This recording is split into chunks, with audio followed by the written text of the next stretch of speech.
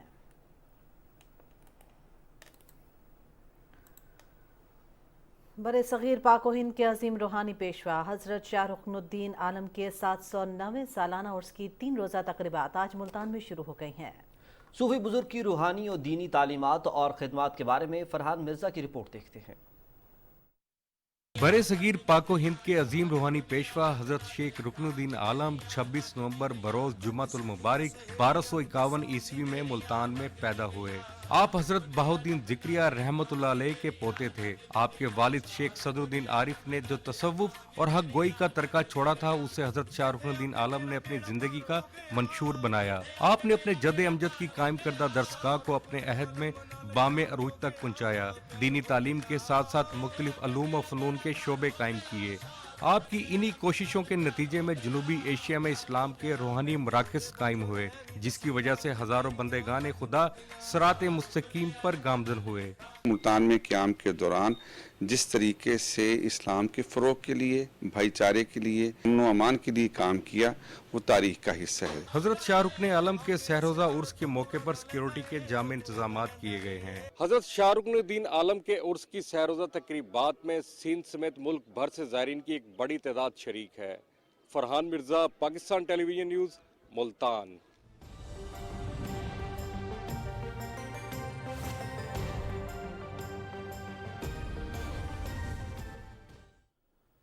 السلام علیکم. Weather update کے ساتھ میں ہوں عبدالقدیر. ناظرین، موٹر وے M1 پشاور ٹول پلازا سے رشکئی جبکہ Swat express way colonel Sher Khan سے اسماعیلیہ تک دھند کے باعث ہر قسم کے ٹریفک کے لیے بند کر دی گئی ہے.